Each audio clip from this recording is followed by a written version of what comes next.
நான் 1 டம்ளர் வெள்ளை உளுந்து எடுத்திருக்கேன். இது டம்ளருன்னா உங்களுக்கு தெரியாது இல்லையா? கால்படி, அதாவது 1 கப்புன்னு சொல்கிறோம்ல, அதை அளந்துக்குவோம்.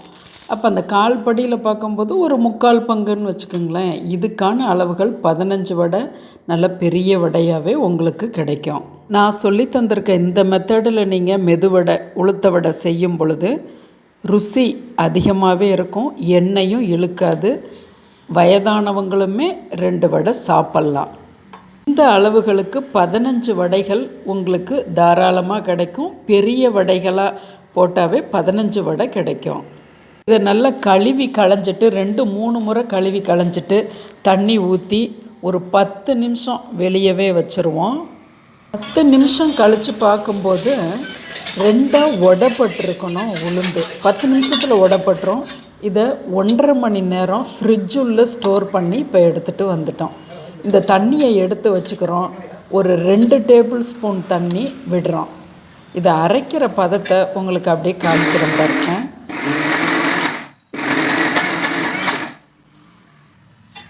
இப்படி விட்டு விட்டு இயக்கணும். திரும்பவும் அந்த கூலிங் வாட்டரை எடுத்து நம்ம அதை போட்டுக்குவோம்.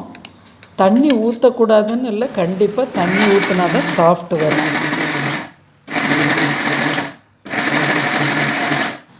தண்ணி ஆயிரும்னு பயப்பட வேண்டாம். நம்ம கூலிங்காக 1.5 மணி நேரம் வச்சதால் பாருங்கள் இந்த அளவுக்கு தொய்வாக. கொஞ்சம் எனக்கு பருப்பு கையில் தட்டுப்படுது. இன்னொரு டேபிள் ஸ்பூன் தண்ணி.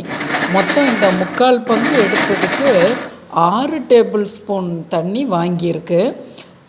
1 டீஸ்பூன் நைஸ் உப்பு எடுத்துக்கோங்க. நம்ம இப்போ 3/4 டீஸ்பூன் போடுறோம், ஆனால் 1 டீஸ்பூன் ரொம்ப சரியாக இருக்கும். தலையை தட்டி குறிப்பு கூட டைரியில் எடுத்து வச்சுக்கலாம்.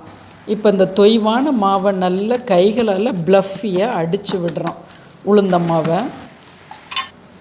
இப்போ இதில் 3/4 பங்கு போட்டிருக்கோமா, அதுக்கு 2 டேபிள் ஸ்பூன் அரிசி மாவு. அந்த நீங்கள் ப்ளஃபி பண்ணது ஒரு 3 நிமிஷம் விடாமல் ப்ளஃபி பண்ணிவிட்டு 2 டேபிள் ஸ்பூன் அரிசி மாவு போட்டு அதையும் நல்லா அடித்து கலந்துட்டு பச்சை மிளகாய், உடைச்ச மிளகு, இஞ்சி துண்டுகள், கருவேப்பிலை அரிஞ்சு போட்டுக்கலாம். மல்லி இலை கம்மியாக போடுங்க. நல்லா அரை கைப்பிடி, நீங்கள் 1/4 படி உளுந்து போட்டிங்கன்னா நல்லா உங்கள் கை பிடிச்ச பிடியில் 1 பிடி போடலாம். இது நான் ஒரு அரை கைப்பிடி.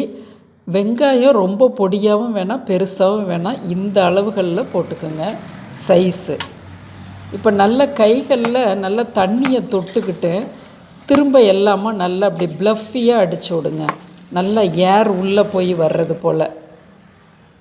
கொஞ்சம் நான் பார்க்குறேன் உப்பு பத்தலை. அப்போ இந்த டீஸ்பூனில் தலையை தட்டி 1 டீஸ்பூன் ரொம்ப சரியாக இருக்கும். 1/4 படி உளுத்தம் பருப்புக்கு எண்ணெயை காய வச்சுருக்கோம். ஒரு துளி போட்டு பார்க்குறோம், மேலே வருது.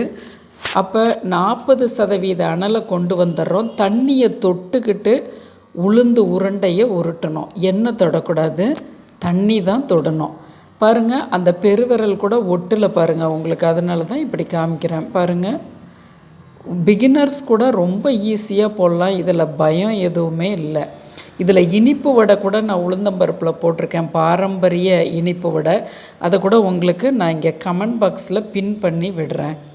இப்போ இந்த எண்ணெய் காய்ச்சல் ரொம்ப முளைக்கியும் விடக்கூடாது, சிம்லையும் வைக்கக்கூடாது. இந்த வடைகள் நல்ல மஞ்சள் கலரை தாண்டணும், மெரூன் கலர் கிட்டத்தட்ட வரணும். மேலே இருக்க வெங்காயமெல்லாம் கொஞ்சம் கருப்பு வண்ணம் கொடுக்கணும். அதுதான் பதம், அதுதான் ருசி.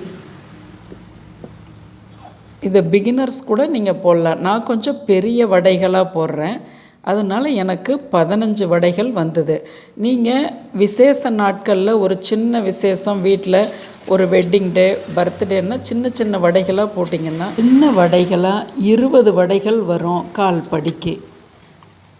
இப்போ நல்ல 40% ஃப்ளேமில் திருப்பி விட்டு கலர் இது போல் வந்தோடனே எடுத்துடலாம். வெங்காயம் பாருங்கள் கருப்பாக இருக்குது, ஆனால் வடை மெரூன் ஷேடாக இருக்குது. இதுதான் பதம், இதுதான் ருசியாகவும் இருக்கும். அரிசி மாவு போடுறதால பச்சரிசி மாவு மேலே பாருங்கள் கரன்னு. அதை உடைச்சோன்னா உள்ளே ரொம்ப சாஃப்டாக இருக்கும். என் கணவர்கிட்ட கொடுக்குறேன், என்ன சொல்கிறாருன்னு பார்ப்போம். சாப்பிட்டு பாருங்கள். மெதுவடை, எங்கள் வீட்டு மெதுவடை எப்படி இருக்கு? இந்த மெதுவடை ரொம்ப ருசியாக இருக்குது. இதை வீட்டிலையே நீங்களே செய்யுங்க. ரொம்ப சுகாதாரமும் இருக்கும், ஆரோக்கியமாகவும் இருக்கும், பணமும் ரொம்ப மிச்சமாகும், டேஸ்ட்டும் அதிகமாக இருக்கும். நம் சேனலை சப்ஸ்கிரைப் பண்ணுங்கள், ஷேர் பண்ணுங்கள்.